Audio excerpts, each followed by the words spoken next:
Hello दोस्तों, welcome to zero ice में आपका स्वागत है दोस्तों। ईपीएफओ का डेली हम लोग मॉक टेस्ट और बुलेट पॉइंट्स के द्वारा पूरा सिलेबस को कंप्लीट रिवाइज कर रहे हैं। आज हम लोग एंशिएंट हिस्ट्री को कंप्लीट करेंगे आज और कल 2 क्लास में, ठीक है। डेली आपका क्लास जो है रात के 10 बजे से 11:30 बजे रात तक अपलोड कर दिया जाता है। 1.5 घंटे का क्लास होता है। ये हमारा क्लास नंबर 16 है। क्लास 15 सितंबर से स्टार्ट हुआ था। इस लेक्चर को प्रेजेंट कर रहा हूँ मैं। मेरा नाम राहुल बर्नवाल है और ये मेरे बारे में ब्रीफ इंट्रोडक्शन है। इसका पीडीएफ आपको टेलीग्राम चैनल पे मिल जाता है। टेलीग्राम चैनल का लिंक इस वीडियो के कमेंट सेक्शन में। तो स्टार्ट करते हैं दोस्तों आज का क्लास। तो ये हमारे पास पीडीएफ है, एक तरफ हिंदी में है, ठीक है, और एक तरफ इंग्लिश में है। तो सबसे पहले इंडस वैली सिविलाइजेशन, जिसको हड़प्पन सिविलाइजेशन भी बोलते हैं, ठीक है, उसके बारे में देखते हैं। इसका अगर जनरल फीचर्स का बात करेंगे सिंधु घाटी सभ्यता के बारे में, तो ये विश्व का, अगर हम बोलें, अगर इंडियन सब कॉन्टिनेंट का बात करेंगे, विश्व का तो नहीं बोल सकते क्योंकि इसके पहले हम लोग का मेसोपोटामिया का सभ्यता और इजिप्ट का सिविलाइजेशन हो चुका था, ठीक है। लेकिन इंडियन सब कॉन्टिनेंट का, भारत उपमहाद्वीप का सबसे पुराना ये अर्बन सिविलाइजेशन कहलाता है। ये प्रोटो हिस्टोरिक पीरियड का है, आद्य ऐतिहासिक काल। आद्य ऐतिहासिक काल उस टाइम को बोलते हैं जहाँ पे चीज़ें लिखित तो गई थी, लेकिन उसको अभी हम लोग पढ़ नहीं पाए हैं। तो हड़प्पा का जो लिपि है उसको हम लोग पढ़ भी नहीं पाए, इसलिए वो प्रोटो हिस्टोरिक पीरियड का है। इसको हड़प्पन सिविलाइजेशन भी बोला जाता है क्योंकि सबसे पहले जो साइट खोजा गया था वो हड़प्पा था। इसको हम लोग ब्रॉन्ज एज सिविलाइजेशन भी बोलते हैं, कांस्य युगीन सभ्यता, क्योंकि इसमें कॉपर और ब्रॉन्ज का यूज होता था, तांबा और कांसा का। इसमें कोई भी आयरन का हम लोग को एविडेंस जो है, लोहा का कोई ज्ञान या साक्ष्य नहीं मिला है। ये एक सेक्युलर सिविलाइजेशन था। यहाँ कोई विशेष मंदिर नहीं था और ना ही कोई धर्म तंत्रीय था, ठीक है। ये लोग नेचर का पूजा करते थे, इसलिए सेक्युलर सिविलाइजेशन था, धर्मनिरपेक्ष सभ्यता था। अगर इस बात करें कि कैसे ये सिविलाइजेशन पतन हुआ, तो इसको लेके अलग अलग थिंकर्स लोग अपना आइडिया दिए हैं। मार्शल मैके और एस आर राव ने बोला है कि हड़प्पन सिविलाइजेशन जो था वो बाढ़ के कारण ख़त्म हो गया। गॉर्डन चिल्डे और मॉर्टाइमर व्हीलर और स्टुअर्ट पिगॉट बोलते हैं कि आर्यन लोगों ने इन्वेजन किया, तब हड़प्पा की सिविलाइजेशन ख़त्म हो गई। ऑरल स्टीन और अमलानंद घोष बोलते हैं कि जलवायु परिवर्तन, क्लाइमेट चेंज के कारण हमारा हड़प्पा सिविलाइजेशन ख़त्म हो गया। M R Sahni, H T Lambrick और जी एस डेल बोलते हैं कि जियोलॉजिकल चेंजेज मतलब पहाड़ पर्वत नदी नाला बनने के कारण, जियोलॉजी में चेंज होने के कारण क्लाइमेट चेंज, मतलब हड़प्पन सिविलाइजेशन ख़त्म हो गया। के यू आर कैनेडी बोलते हैं कि एपिडेमिक, कोई वहाँ पे महामारी, कोई बीमारी फैल गया होगा बड़े स्तर पे, तो जो है हड़प्पन सिविलाइजेशन खत्म हो गया। ऐसे बहुत सारे लोग बोलते हैं, तो बस इनका नाम याद रखिए और ये क्या बोले थे बस उनका। आईआईटी खड़गपुर ने एक स्टडी किया और उन्होंने बोला कि 900 साल तक वहाँ पे जो है सूखा हुआ और उस सूखा के कारण, ड्राउट के कारण हड़प्पन सिविलाइजेशन कोलैप्स कर गया, नष्ट हो गया। अगर हड़प्पन सिविलाइजेशन का इकोनॉमी के बारे में बात करेंगे तो इनका इकोनॉमी जो था वो एग्रीकल्चर, कृषि पर आधारित था। कोई भी सिविलाइजेशन आ जाए, ठीक है, एंशियंट हिस्ट्री से लेके मिडाइवल हिस्ट्री तक, उनका जो इकोनॉमी था वो मुख्य रूप से एग्रीकल्चर पे ही बेस्ड था, कृषि पे आधारित था। वो मुख्य रूप से जो है वीट, बार्ले, राइस ये सब उगाते थे। राइस का साक्ष्य हमको लोथल और रंगपुर में मिलता है, ठीक है। इसके अलावा वो लोग बाजरा और मोटे अनाज का भी खेती करते थे। उसके बाद कॉटन कल्टीवेशन जो है पूरे विश्व में सबसे पहली बार हमको यहीं पे देखने को मिलता है, आज से लगभग, मतलब 3000 BC, ठीक है, 3000 ईसा पूर्व में कॉटन का यहाँ पे सबसे पहले कपास की खेती का साक्ष्य मिलता है। हम ये उनकी इकोनॉमी जो थी इंटरनल ट्रेड भी करती थी, जिससे जो भी हड़प्पा सिविलाइजेशन का साइट था आपस में तो करती ही थी, बल्कि दूसरे विश्व के साथ भी वो ट्रेड करती थी, एक्सटर्नल ट्रेड भी करती थी और आंतरिक ट्रेड भी करती थी। क्योंकि हम लोग को यहाँ पे मेसोपोटामिया का सील मिलता है। मेसोपोटामिया किसको बोलते हैं? इराक के आसपास का जो एरिया है उसको मेसोपोटामिया बोलते हैं। यहाँ पे हमको इजिप्तियन सिविलाइजेशन का भी, मिस्र के सिविलाइजेशन का भी साक्ष्य मिलता है। मतलब ट्रेड होता था तभी वहाँ का मोहर मिला है। वो लोग मेटल, धातु का भी प्रयोग करते थे। जैसे धातु के लिए तांबा जो होता था खेतरी से आता था, राजस्थान से, और बलूचिस्तान से आता था, ठीक है, पाकिस्तान से। सिल्वर जो था, चांदी, वो राजस्थान के जावर और अजमेर से आता था, अफगानिस्तान से और ईरान से आता था। उसके बाद अगर हड़प्पन सिविलाइजेशन का बात करेंगे, हड़प्पा का शहरी नियोजन का, यहाँ का जो ड्रेनेज सिस्टम था, जल निकासी प्रणाली था, बहुत ही एडवांस था। साफ सुथरा, जो नाली वाली होता था सब ढका हुआ होता था। ग्रिड पैटर्न पे शहर होता था। ग्रिड पैटर्न मतलब इस तरह से शहर होता था, 90 डिग्री पे कट करता था, एक इधर जाता था एक इधर, इस तरह से एक यहाँ पे आपका घर है, यहाँ पे घर है, इस तरह से जिस तरह प्रेजेंट में होता है घर प्लांट तरीका से, इस तरह से 90 डिग्री पे आपका घर होता था ग्रिड पैटर्न पे। ठीक है, और जो लोग वो लोग यूज करते थे पका हुआ ईंट जो है घर बनाने में यूज करते थे। और यहाँ पे हम लोग को ग्रेट बाथ भी मिला हुआ है, जिसको हम लोग बोलते हैं महान स्नानागार। ठीक है, वो कहाँ पे मिला है? मोहनजोदड़ो में। ठीक है, यहाँ पे डॉकयार्ड मिला है जहाँ पे जहाज बनाया जाता था और जहाज जहाँ पे रुकता था, लोथल में मिला है गुजरात में। ठीक है, धोलावीरा में हम लोग को एक जलाशय मिला है, रिजर्वायर। धोलावीरा का वाटर हार्वेस्टिंग सिस्टम, जल का जो संचयन प्रणाली और बाकी चीज़ था वो सबसे बेस्ट था। अगर हम हड़प्पा का आर्ट और रिलीजन का बात करेंगे, धर्म और कला के बारे में, तो वो लोग पशुपतिशील का जो है पूजा वूजा करते थे। पशुपतिशील में 3 मुख वाले देवता थे योग मुद्रा में, और बोला जाता है कि शिव भगवान का अर्ली फॉर्म था, प्रारंभिक रूप था। वो लोग मदर गॉडेस का पूजा करते थे, पृथ्वी देवी का, माँ देवी का। पेड़ की पूजा करते थे, फैलिक सिंबल लिंग और योनि का पूजा करते थे। टेराकोटा फिगरेंस भी यूज होता था। ठीक है, बीड्स मोती वोती वो लोग बनाते थे। ठीक है, फिर बर्तन बनाते थे अलग अलग कलर का, लाल, और उस पर डिजाइन भी होता था काला, और अलग अलग कलर्स का, मतलब वो लोग एडवांस थे। एनिमल जो थे उनको शेर के बारे में, शेर का यहाँ साक्ष्य नहीं मिला है। वो घोड़ा का भी उनको नॉलेज उतना नहीं था, विवादित है, लेकिन एनसीईआरटी में लिखा है घोड़े के बारे में उनको नॉलेज, वो लोग यूज नहीं करते थे। गाय का साक्ष्य, हाथी का साक्ष्य यहाँ पे मिला हुआ है। कुछ इंपॉर्टेंट साइट्स देखें और क्या वहाँ मिला है, तो वो देखेंगे। हड़प्पा जो था वो रावी नदी के किनारे है, और पहला ये जगह था हड़प्पा का जो खोजा गया, इसीलिए इंडस वैली सिविलाइजेशन को हड़प्पन सिविलाइजेशन भी बोलते हैं। मोहनजोदड़ो जो है इंडस नदी के किनारे है, सिंधु नदी किनारे। यहाँ पे आपको ग्रेट बाथ स्नानागार मिला है, वृहद स्नानागार, और पशुपति का सील भी मिला हुआ है। कालीबंगन, ठीक है, जो घगर नदी के किनारे है। ठीक है, यहाँ पे आपको जुता हुआ खेत मिला हुआ है, और फायर अल्टार मिला है, अग्नि की वेदियाँ मिली। लोथल जो गुजरात के भोगावा नदी के किनारे है, यहाँ पे आपको डॉकयार्ड मिला हुआ है, गोदी जहाँ पे जहाज रुकता था। राइस हस्क, चावल का भूसी मिला हुआ है। बीड मेकिंग शॉप, मनका बनानी, मोती बनाने की दुकान में, मतलब शॉप मतलब फैक्ट्री मिला हुआ है। धोलावीरा जो है रन ऑफ कच्छ गुजरात में है, यहाँ पे वाटर रिजर्वायर्स मिला है। ठीक है, जलाशय और नगर नियोजन यहाँ पे हमको अच्छा सा देखने को मिलता है।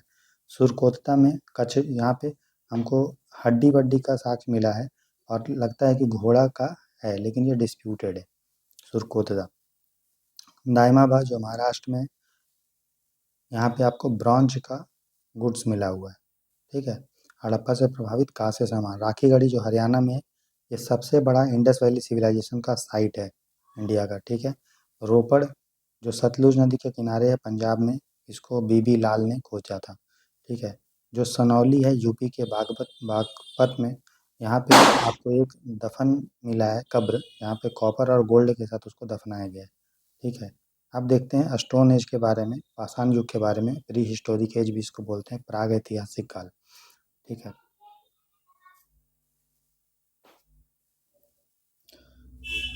तो पाषाण युग हो गया, प्राग ऐतिहासिक काल। स्टोन एज मतलब वो लोग स्टोन यूज करते थे बर्तन वर्तन बनाने में औजार के रूप में। ठीक है, तो स्टोन एज को हम लोग कैसा औजार मिला है उसके आधार पे हम लोग जो है उसको बांटें। आगे हम देखें, अगर ये जो हिस्टोरिकल रिकॉर्ड है, जो ऐतिहासिक जो हिस्टोरिकल पीरियड ऐतिहासिक काल, उसको क्लासिफाई अगर करें तो एक होता है प्री हिस्टोरिक पीरियड, प्राग ऐतिहासिक काल। प्राग ऐतिहासिक काल मतलब यहाँ पे कोई भी रिटन रिकॉर्ड हमारे पास नहीं है, कोई लिखित रिकॉर्ड नहीं है। ठीक है, एक होता है प्रोटो हिस्टोरिक पीरियड, हमारे पास लिखित चीज़ तो है। ठीक है, लेकिन हम लोग उसको पढ़ नहीं पाए, जैसे इंडस वैली। ठीक है, एक होता है हिस्टोरिक पीरियड, ऐतिहासिक काल, जिसमें लिखा हुआ चीज़ भी है और हम लोग पढ़ पाएँ, जैसे जो शुरू होता है वैदिक एज के बाद, वैदिक एज से स्टार्ट हो जाता है। ठीक है, तो हड़प्पन सिविलाइजेशन जो है वो क्या है, लिखा हुआ चीज़ तो है, हड़प्पा स्क्रिप्ट हमारे पास है, लेकिन हम लोग उसको पढ़ नहीं पाए। तो हड़प्पन सिविलाइजेशन जो है वो है प्रोटो हिस्टोरिक पीरियड। ठीक है, वो क्या है, वो आद्य ऐतिहासिक काल। वो अगर एग्जाम में दे देगा कि हड़प्पन सिविलाइजेशन प्री हिस्टोरिक है, नहीं, प्री नहीं है, प्रोटो हिस्टोरिक है। ठीक है, उसके बाद स्टोन एज का डिवीजन देखते हैं, तो पेलियो, तो जो स्टोन एज है उसके बाद स्टोन एज जो है वो है आपका प्री हिस्टोरिक का पार्ट। ठीक है, जहाँ पे कोई भी रिटन रिकॉर्ड नहीं, कोई चीज़ लिखा हुआ इस टाइप का नहीं है, कोई बस कुछ कुछ चीज़ बनाया हुआ है पिक्चर के रूप में। ये कोई लिखा हुआ नहीं है। तो जो स्टोन एज है, जो पाषाण युग है, वो क्या है, वो प्री हिस्टोरिक एज का है। ठीक है। अब देखिए स्टोन एज जो है उसको डिवाइड अगर हम बात करेंगे तो उस एक को बोलते हैं पेलियोलिथिक एज। ओल्ड, पेलियो मतलब होता है पुराना, लिथ मतलब होता है स्टोन, तो इसको बोलते हैं ओल्ड स्टोन एज, पुराना पाषाण युग। इसको हम लोग डिवाइड कर सकते हैं लोअर, मिडिल और अपर में।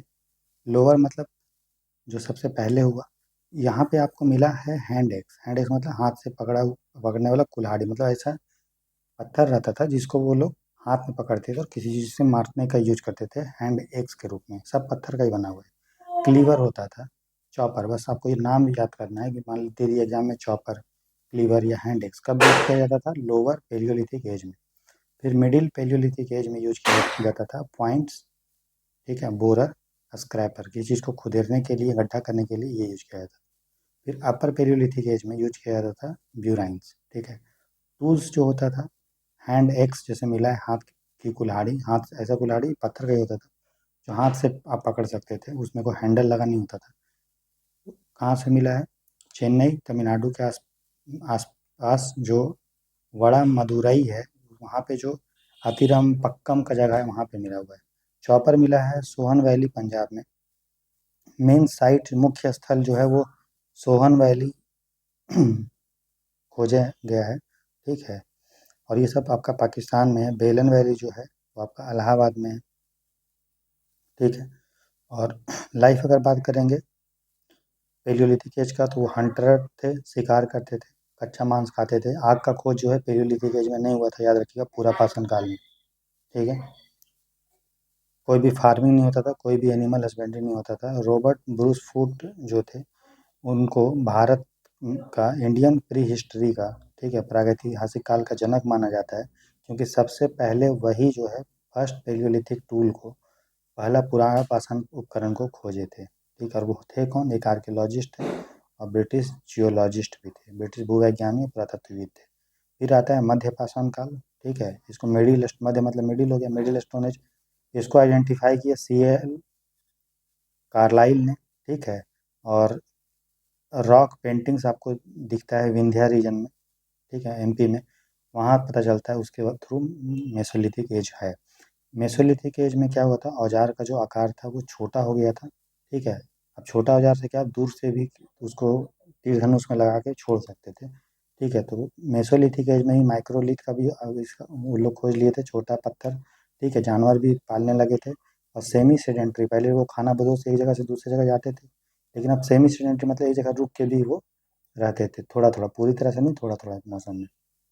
इम्पोर्टेंट साइट अगर देखेंगे मध्य पाषाण युग का, तो MP का आदमगढ़ था, राजस्थान का बागौर था। ठीक है।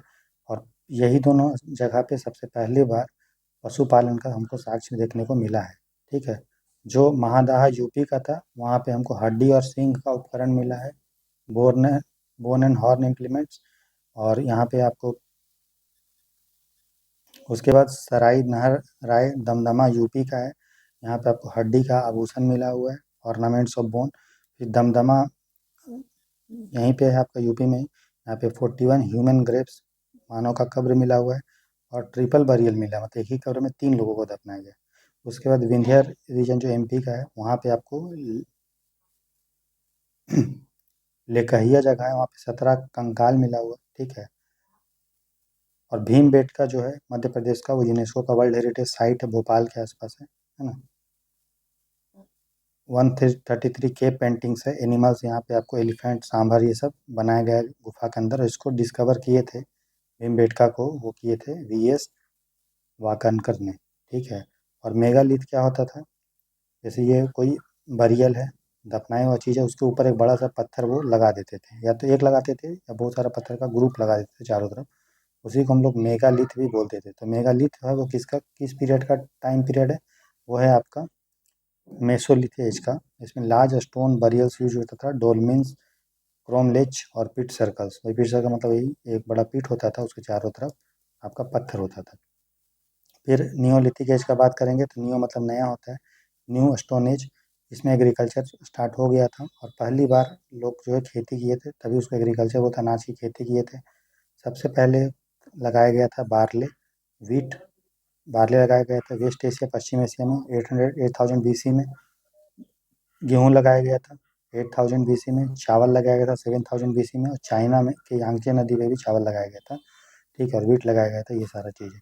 अगर भारत का साक्ष्य देखेंगे तो कोल्डी हवा जो यूपी में है, वहाँ पे चावल का कल्टीवेशन नियोलिथिक एज में हुआ। मेहरगढ़ पाकिस्तान में वीट एंड बार्ली का 7000 BC में हुआ।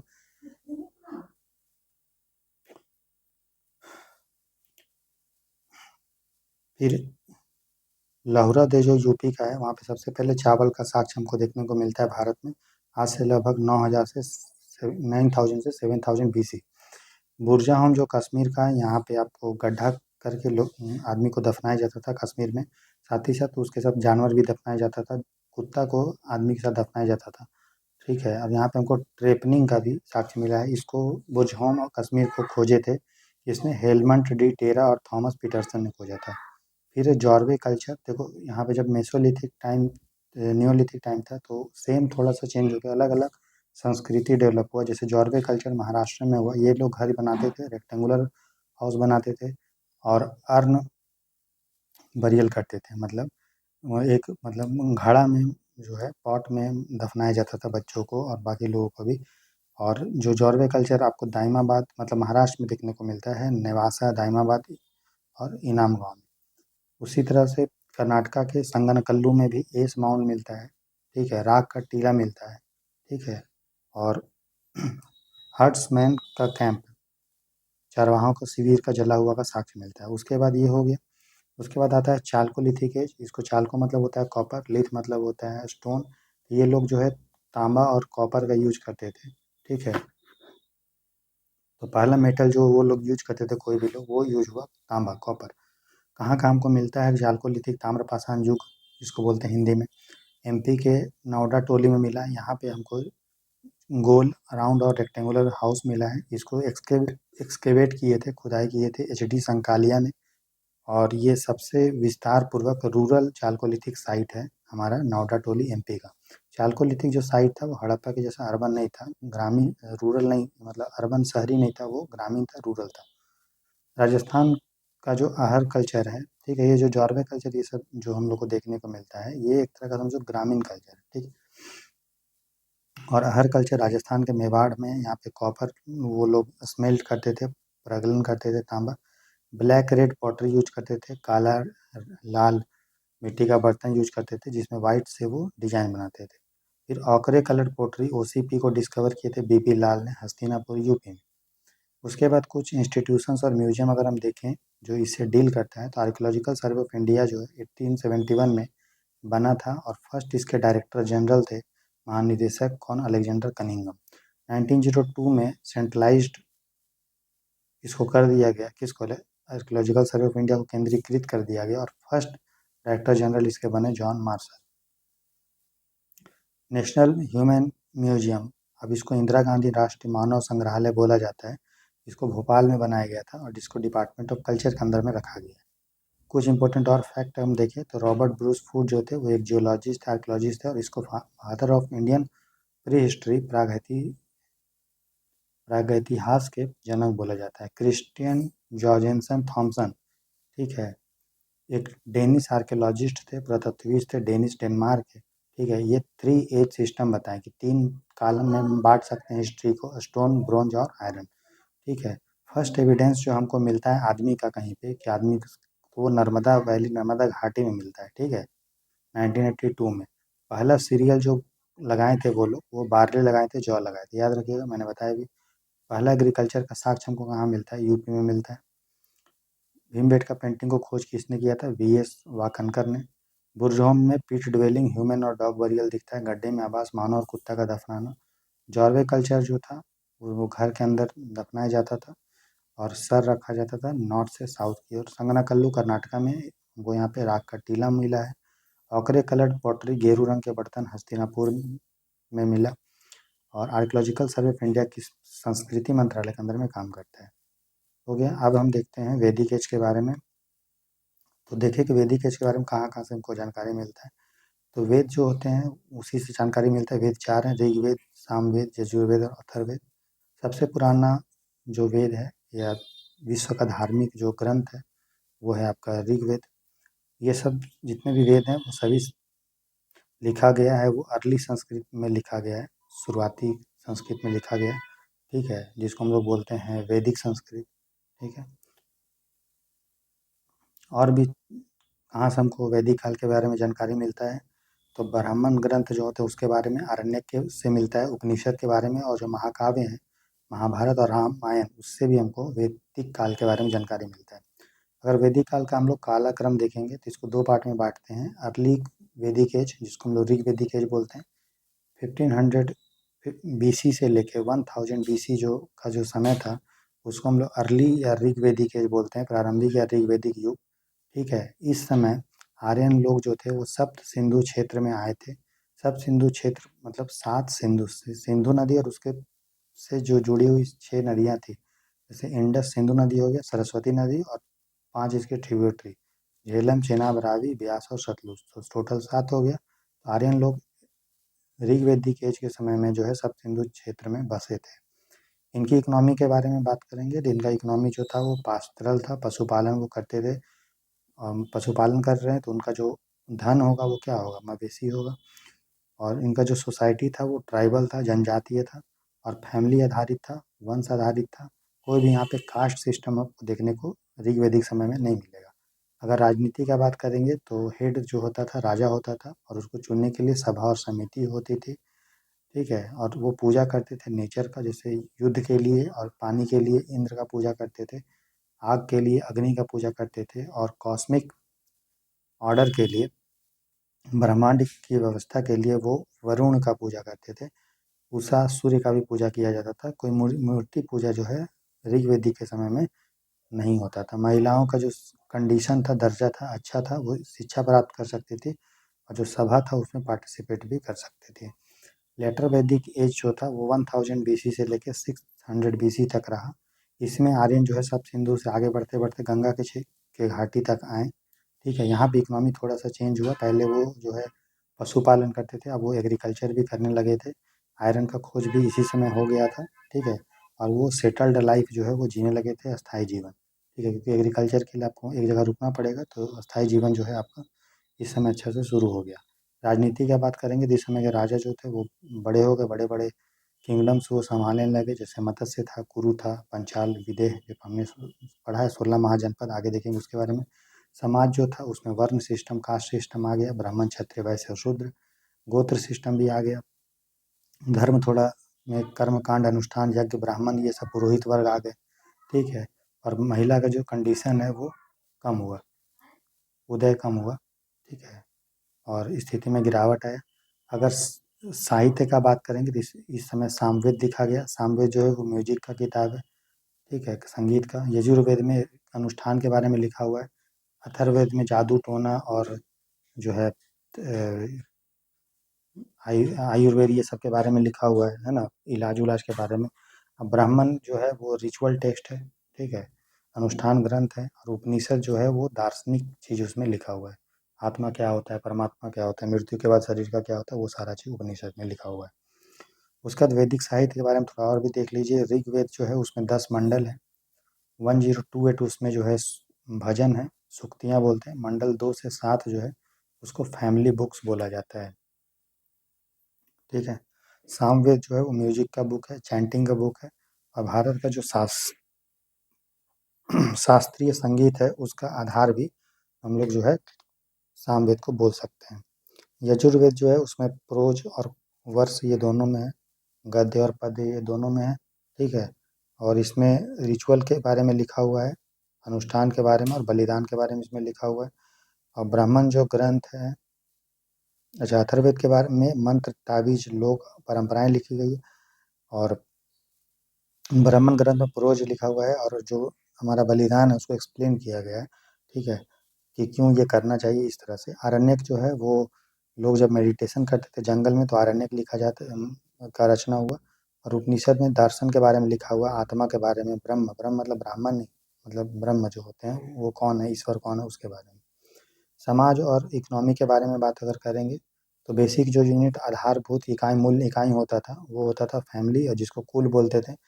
फैमिली के हेड को बोलते थे गृहपति, ठीक है। और पुराना जो हमारा ऋग्वेद का समाज हमने देखा वहाँ पे कोई भी कास्ट का रिजिडिटी नहीं था, जातिगत कठोरता नहीं था, इगैलिटेरियन था, समतावादी था, सबको बराबरी का आधार मिला हुआ था महिला पुरुष को, ठीक है। और अगर लेकिन वही लेटर वैदिक तक आते आते जन्म के आधार पे जाति हो गया, वर्ण सिस्टम आ गया, आश्रम व्यवस्था आ गया, ब्राह्मण, ब्रह्मचर्य, गृहस्थ, वानप्रस्थ और संन्यास। महिलाओं का कंडीशन देखेंगे तो ऋग्वेद के समय वो शिक्षा प्राप्त कर सकती थी, एजुकेशन, ठीक है।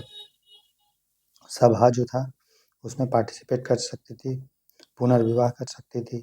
लेकिन लेटर वैदिक तक आते आते उनका पोजीशन जो था इस पद में गिरावट आया, चाइल्ड मैरिज होने लगा, ठीक है। महिलाओं को सभा समिति में जाने पर रोक लग गया। इकोनॉमी देखेंगे तो पहले जो था इकोनॉमी ऋग्वेद में वो आपका पशुपालन था, बाद में फिर एग्रीकल्चर आया, आयरन का खोज हो गया लेटर वैदिक में, उत्तर वैदिक काल में।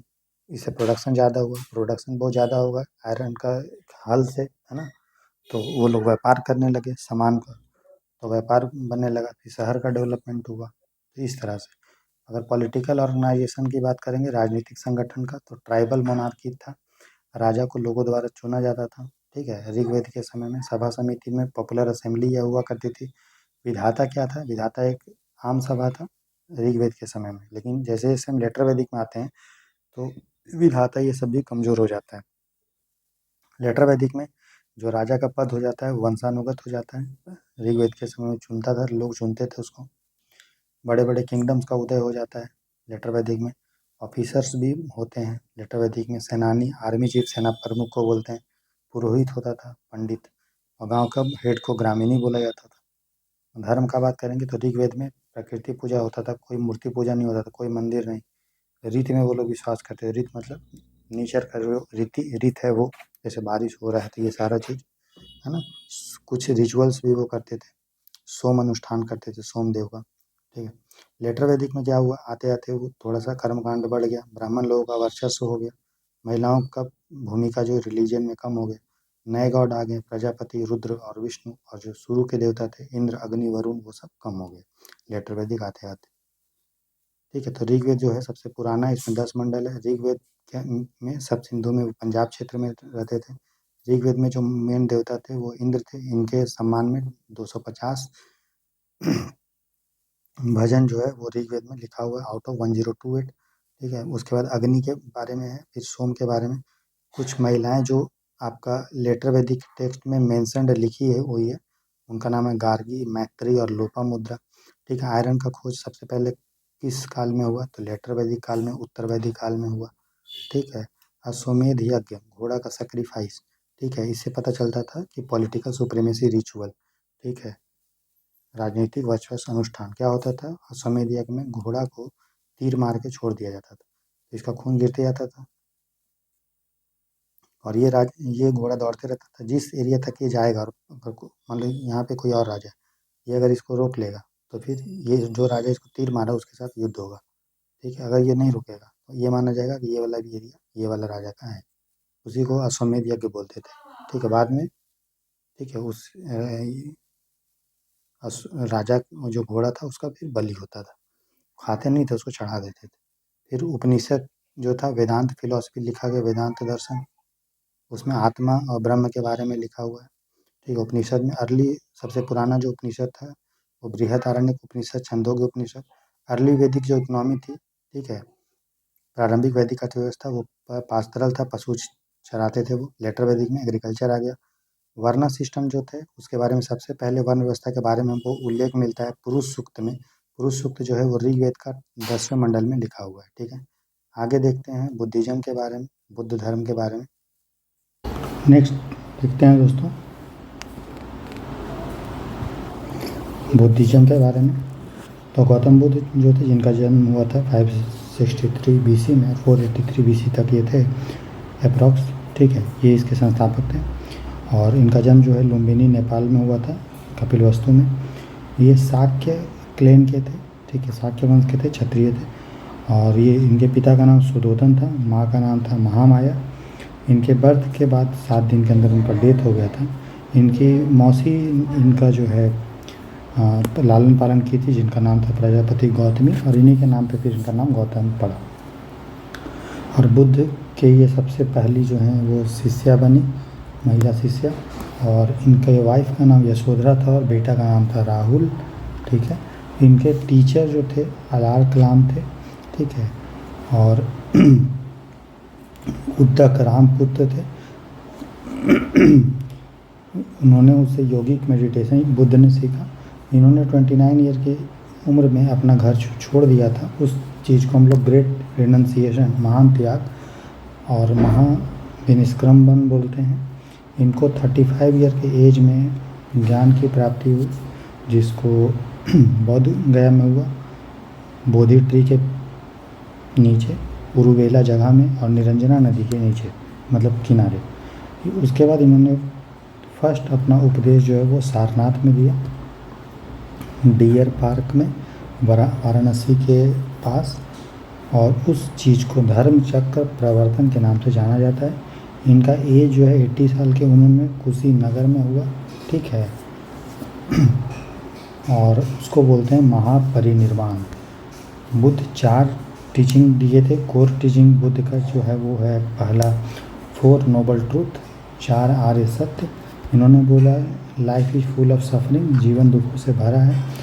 इन्होंने बोला दुख से तो भरा है, लेकिन desire is the cause of suffering, तृष्णा जो है वो दुख का कारण है।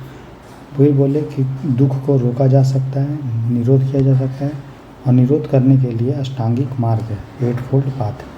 8 फोल्ड पाथ क्या क्या है अष्टांगिक मार्ग, तो आपको याद होना चाहिए। राइट व्यू, सम्यक दृष्टि, right thought, speech action, livelihood effort, mindfulness concentration, ठीक है, विचार वाणिक, कर्म आजीविक प्रयास, स्मृति और एकाग्रता, और सबके पहले सम्यक है। कोई भी आप निमोनिक बना के याद कर लीजिए। ऐसे व्यू से बी ले लीजिए, टी, फिर एस, ठीक है, ए, फिर इससे एल, इससे ई, इससे एम, इससे सी, कैसे भी याद करके आप जो है कोई भी निमोनिक बना के याद कर लीजिए। जैसे याद करना तो एम एल ए, MLA हो गया एक, ठीक है। उसके बाद आप बना सकते हैं एस सी, ठीक है। उसके बाद आप बना सकते हैं PV, TV और E, ठीक है। तो ऐसे बोल सकते हैं, ये देखो ठीक है, ये देखो, ठीक है, एक शेड्यूल्ड कास्ट के MLA, ठीक है, पहली बार इतना वोट लाएं कि उनका नाम जो है टीवी पे आ रहा है, इस तरह से बना सकते हैं। शेड्यूल्ड कास्ट के ये देखो, शेड्यूल्ड कास्ट के MLA पहली बार इतना अधिक वोट लाएं पूरा इंडिया में, उनका नाम टीवी पे आ गया। इतने अधिक वोट से उन्होंने सबको हरा दिया, ठीक है। तो ऐसे करके आप बना लीजिए, सिंपल। इससे आपको याद भी हो जाएगा और एक तरह का आपको सशक्तिकरण भी दिख रहा है शेड्यूल कास्ट का। उसका दूसरा है, और भी डॉक्ट्राइन दिए थे बुद्ध ने। मिडिल पाथ बोला था। उन्होंने बोला कि हम ना ही हमें पूरा भोग की तरफ जाना है, ना ही पूरी तरह तपस्या की जाना, मध्यम मार्ग की तरफ चुनना है, अति से बचना है। फिर अनित्य का दिया। इन्होंने बोला सब चीज़ जो है वो टेम्प्ररी है, कोई भी चीज़ परमानेंट नहीं है, कोई भी अस्थाई आत्मा नहीं होती है, सब चीज़ टेम्प्ररी है। फिर प्रतीत्य समुत्पाद का दिया था। इन्होंने बोला जो चीज़ उत्पन्न होता है वो शीघ्र ही नष्ट हो जाता है। हर चीज़ का कोई ना कोई कारण होता है। जब तक कारण रहेगा, काउज रहेगा, तब तक हमें इफेक्ट दिखेगा, प्रभाव दिखेगा। काउज खत्म हो जाएगा, प्रभाव नहीं रहेगा। जैसे बारिश हो रही है, कारण क्या है, उसके पास पानी उसको मिल रहा है और कंडेंसेशन हो रहा है। जिस दिन पानी नहीं मिलेगा, कंडेंसेशन नहीं होगा, बारिश नहीं होगा, ठीक है।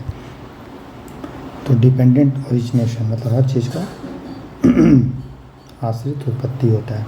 फिर इन्होंने वेद को नकार दिया और रिचुअल्स को इन्होंने नकार दिया, कास्ट सिस्टम को अपोज किया, लेकिन कर्म के सिद्धांत को माने और पुनर्जन्म के सिद्धांत पर ये विश्वास रखते थे। कौन? बुद्धिज्म। कर्म के सिद्धांत को जैन भी मानेंगे, रिवर्थ को भी वो मानेंगे, ठीक है। उसके बाद बुद्धिज्म में 4 मतलब जो है वो परिषद होता है, वहाँ लोग मिलते हैं। तो फर्स्ट काउंसिल होता है, याद करने के लिए आप RAM से याद कर लीजिए। राजगिरी में हुआ था, अजातशत्रु राजा था। आप जो अध्यक्षता किए थे फर्स्ट परिषद का, उन्होंने कौन किया था? महाकश्यप। M से महाकश्यप। कब हुआ था? 483 BC में, बुद्ध के डेथ के टाइम पे, ठीक है। और इस फर्स्ट काउंसिल में सुत्त पिटक, जिसको लिखे थे आनंद ने, और विनय पिटक जिसको लिखे थे उपाली ने, ठीक है, इसका कंपाइलेशन हुआ, उसका संकलन किया गया, ठीक है। सुत्त पिटक में क्या लिखा हुआ है? सुत्त पिटक में बुद्ध का जो ओरिजिनल टीचिंग है उसको सुत्त पिटक में लिखा गया है। विनय पिटक में क्या लिखा गया है? जो मॉन्क लोग होते हैं, बुद्धिस्ट मॉन्क, और जो नन होती है, उसको कैसा जीवन व्यतीत करना चाहिए, कैसे रहना चाहिए नियम कानून से, वो विनय पिटक में लिखा गया है। एक होता है अभिधम पिटक। अभिधम पिटक जो है उसमें लिखा गया है जो सुत्त पिटक का एक्सप्लेनेशन लिखा हुआ है, ठीक है। तो सुत्त पिटक और विनय पिटक फर्स्ट काउंसिल में कंपाइल हुआ।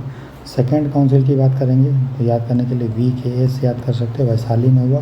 कालाशोक राजा था और सभा कामी जो थे, सभा कामी, वो अध्यक्षता किए थे। तो इसके 100 साल के बाद हुआ, 383 BC में कालाशोक था। इसमें हुआ कि किस तरह से जो मोनास्टिक लोग हैं उसको डिसिप्लिन होना चाहिए, मतलब किसमें, मठवासी में अनुशासन होना चाहिए।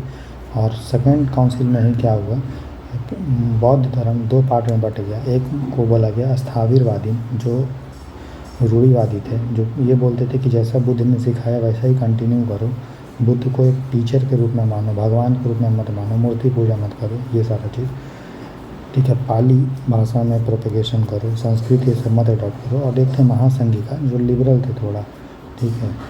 तीसरा बुद्धिस्ट काउंसिल होता है पाटलिपुत्रा में, अब याद करिए PAM। पाटलिपुत्रा अशोक के समय में हुआ राजा थे, और अध्यक्षता की ये प्रेसिडेंट मोगलीपुत्र तिस्सा, ये अशोक के भाई था, ठीक है। थर्ड बुद्धिस्ट काउंसिल में अभिधम पिटक जो है वो संकलन उसका किया गया, ठीक है। और इसी में बात किया गया कि जो बौद्ध धर्म को के विधर्मी थे, जो उसको नहीं मानते थे, उसको बाहर भेजा गया। और इसी बुद्धिस्ट काउंसिल में अशोक के जो अंडर में हुआ था, ठीक है, राजा था, उसी संरक्षण में हुआ। तो वो मिशनरी लोग को भेजा गया बौद्ध धर्म के प्रचार के लिए, श्रीलंका भेजा गया, म्यांमार भेजा गया। श्रीलंका में कौन गया था बताओ? बौद्ध अशोक का बेटी गई थी, ठीक है, और बाकी जगह अशोक का बेटा गया था।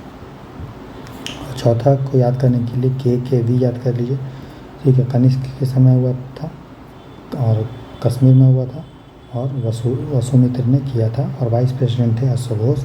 इसमें क्या हुआ, फोर्थ काउंसिल में अब हीनयान और महायान में बट गए। तो जो ये स्थाविरवादी थे वही हीनयान बन गए, और जो महासंघिका था वही महायान बन गया, ठीक है।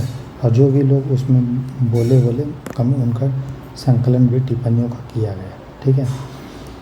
क्लियर है? तो आपको याद करने के लिए ऐसे याद कर लीजिए, फर्स्ट वाले को राम से, फिर VKS, फिर पाम से, फिर KKV से। फिर त्रिपिटक के बारे में हमने बता दिया, अब देख लीजिएगा। जातक स्टोरी क्या हुआ था।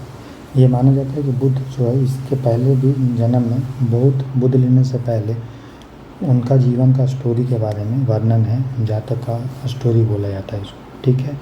और बुद्ध जो स्तूपा बनता है बुद्धिस्ट में, उसके गेट पे जातक का स्टोरी के द्वारा चीज़ों को बताया गया है। उसके बाद है मिलिंद पन्हु। मिलिंद पन्हु क्या है, जो इंडो गिरिक राजा था, ठीक है, जिसका नाम है मियंडर, और एक बुद्धिस्ट मॉन्क था नागसेन। दोनों के बीच में डिस्कशन है, मियंडर कुछ पूछता है और नागसेन बताता है। फिर मियंडर इतना इन्फ्लुएंस हो जाता है, प्रभावित हो जाता है कि वो जो है बुद्धिज़्म को स्वीकार कर लेता है, और उसी के बारे में मिलिंद पन्हु में ऐसा लिखा हुआ है। उसके बाद एक बुक होता है बुद्ध चरित्र, ये अश्वघोष लिखता है, और ये संस्कृत भाषा में लिखा हुआ है। बुद्धिज़्म का अगर सेक्ट के बारे में बात करेंगे, संप्रदाय का, तो हीनयान है, इसी को स्थाविरवादी या थेरावाद भी बोलते हैं। ये कंजर्वेटिव होता है, रूढ़िवादी होता है। ये आपको पाली में, अरहत में, ठीक है, और ये पाली भाषा में, और समझिए पाली भाषा में ये लोग बात करते हैं, प्रोपोगेट करते हैं अरहत का आइडियल ऑफ अरहत, ठीक है। और ये श्रीलंका में, म्यांमार में, थाईलैंड से इंडिया है, तो इंडिया के साउथ में आपको ये दिखेगा, ठीक है, और इधर दिखेगा ईस्ट में। इंडिया के नॉर्थ में आपको महायान दिखेगा, जो लिबरल होता है, संस्कृत में बात प्रोपोगेट करता है अपने बातों को।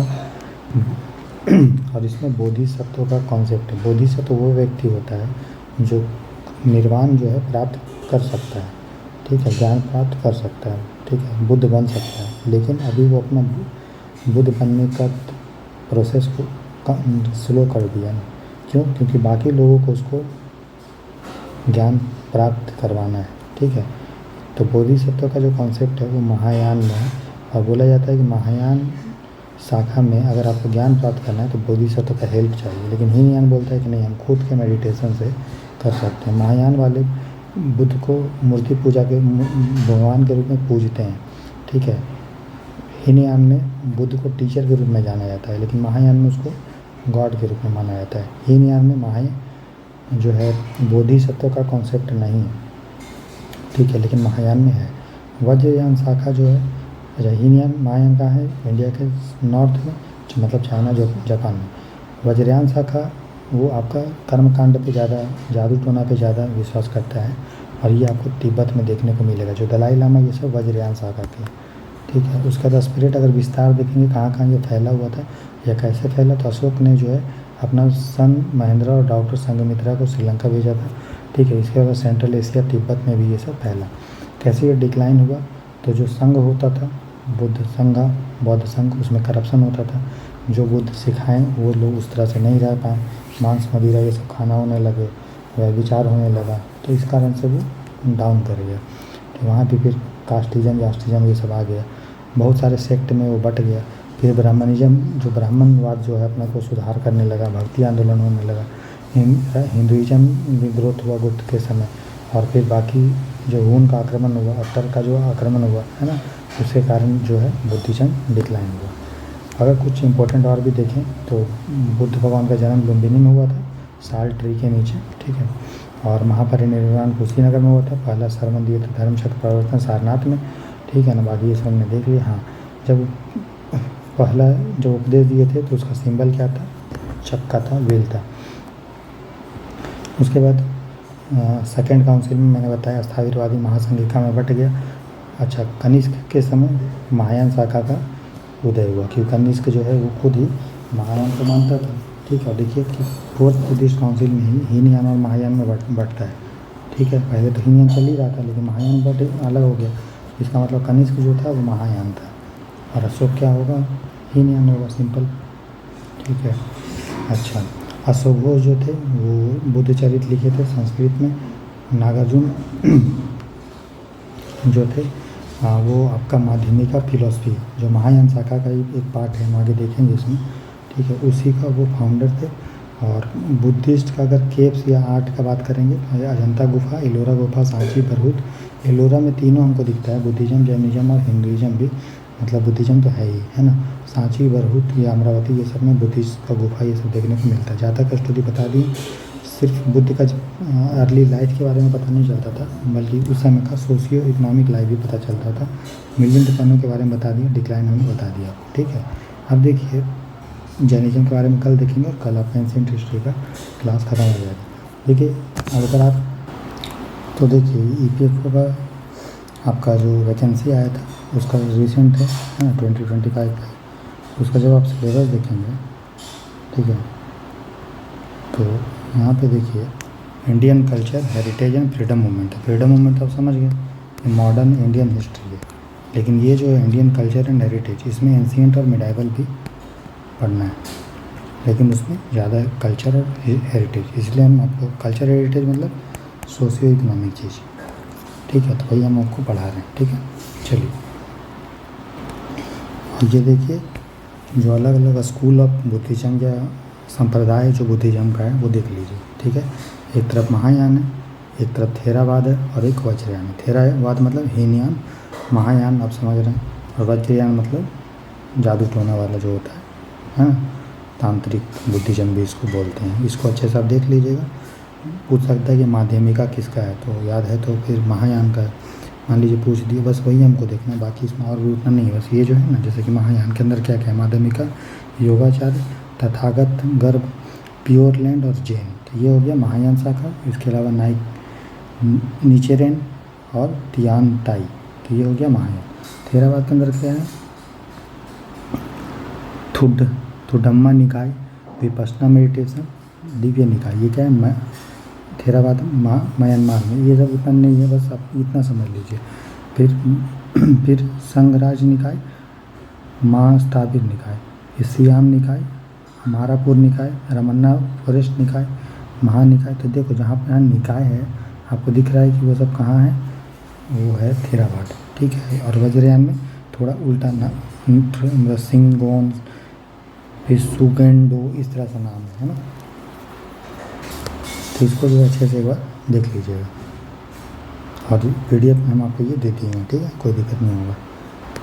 ठीक है दोस्तों, तो एक क्लास और हम लोग लेंगे, और उसमें जो है ये आपका बाकी जो एंशिएंट हिस्ट्री का पोर्शन है वो ख़त्म कर लेंगे। फिर हम लोग 2 क्लास मिडाइवल हिस्ट्री कर लेंगे, तो उसके बाद आपका हिस्ट्री ख़त्म हो जाएगा, क्योंकि मॉडर्न हमने ऑलरेडी पढ़ा दिया है, ठीक है। मॉडर्न का PDF दोबारा से हम आपको टेलीग्राम चैनल पे कल परसों शेयर कर देंगे, ठीक है। तो जो लोग चैनल पे नए हैं वो लाइक से सब्सक्राइब जरूर कीजिए, बेल आइकन को हिट कीजिए। अभी हमारे पास अच्छा खासा 45 डेज के आसपास टाइम है, आपका सिलेबस पूरा अच्छी तरह से कम्प्रिहेंसिव तरीक़ा से कवर हो जाएगा, कोई भी दिक्कत आपको एग्जाम निकालने में नहीं होगा। बस आपसे रिक्वेस्ट यही है कि जो प्लेलिस्ट हमने बनाया है MCQ का, उसमें टोटल आज मिला के 16 क्लास हो गए, उसको बार बार देखिए, जो भी PDF दिया गया है उसको मल्टीपल टाइम रिवाइज कीजिए, ठीक है। कल मिलते हैं, तब तक के लिए अपना ख्याल रखिए। God bless you, good night, take care, bye bye. कल का क्लास 10 बजे से स्टार्ट होगा, 11:30 बजे रात तक।